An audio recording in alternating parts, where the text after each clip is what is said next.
मित्तल परिवार में खुशियों की लहर थी। सावन का महीना था, हल्दी की खुशबू थी आंगन में और मेहंदी की रौनक थी।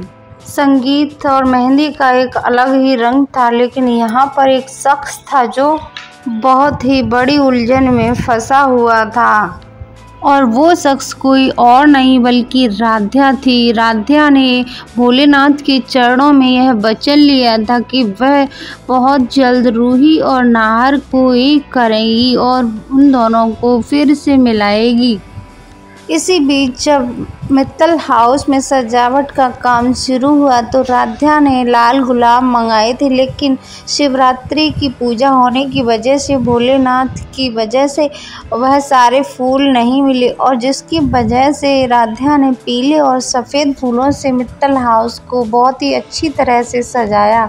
लेकिन जिसके बाद दादी ने आकर डेकोरेशन को देखा तो दादी गुस्से से तिलमिला गईं और राध्या पर बहुत ज़ोर से चिल्लाकर कहने लगीं कि यह क्या, यह तो तुमने लाल रंग के फूलों से डेकोरेशन करवानी थी, लेकिन तुमने तो यहाँ पर पूरा माहौल ही चेंज कर दिया और तुमने यह क्या सफ़ेद और पीले रंग से सजावट की है, यह मुझे बिल्कुल भी पसंद नहीं आ रहा। लेकिन राध्या ने दादी को बहुत अच्छे से समझाने की कोशिश की कि दादी, मार्केट में लाल फूल हमें नहीं मिले, जिसकी वजह से मजबूरी में हमें यह पीले और सफ़ेद रंगों से सजावट करवानी पड़ी। जी दादी, प्लीज़ आप हमारी बात को समझिए। लेकिन दादी राध्या की बात को सुनने के लिए तैयार नहीं थी।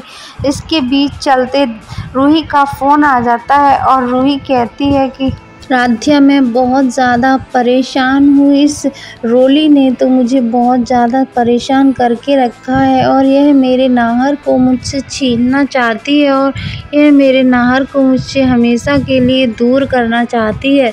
तभी राध्या रूही को समझाती है कि ऐसा कुछ नहीं होगा रूही, मैं भोलेनाथ के सामने यह प्रतिज्ञा लेती हूँ कि मैं तुम्हें और नाहर को एक कर रहूँगी।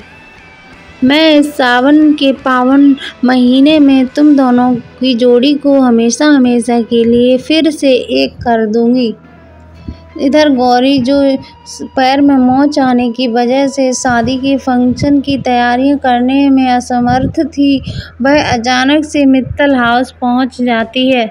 वहां पर पहुंचकर जब गौरी ने सारी तैयारियों को देखा और डेकोरेशन को देखा तो गौरी की आंखें नम हो गईं और वह कहने लगी कि राध्या, तुमने तो इतना अच्छा काम किया है कि मैं सोच भी नहीं सकती थी। मुझे नहीं पता था कि तुम इतना अच्छे से सब कुछ संभाल सकती हो। वहीं पर प्रथम राध्या को बहुत अलग नज़र से देख रहा था और वह उसके पीछे पीछे घूम रहा था, उससे एक पल के लिए बात करने के लिए। जब प्रथम ने राध्या की तरफ देखा तो राध्या और प्रथम एक दूसरे में खो गए और वह दोनों एक दूसरे की तरफ बहुत ही अच्छी नज़रों से देखने लगे और मानो वह पल वहीं पर थम सा गया।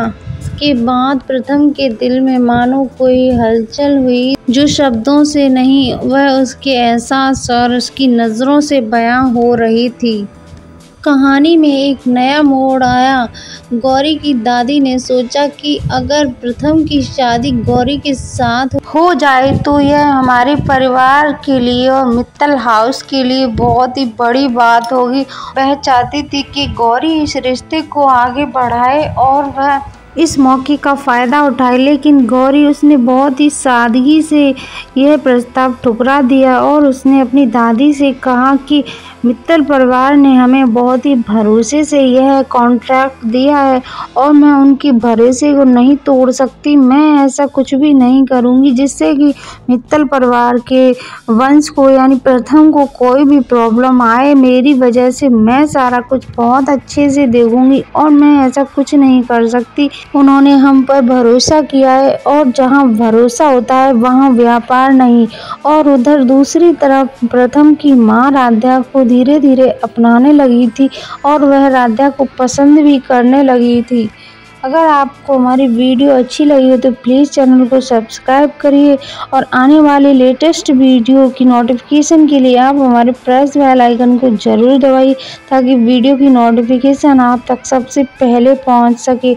और राधे और प्रथम की जोड़ी आपको कैसी लगी थी कमेंट में ज़रूर बताइए।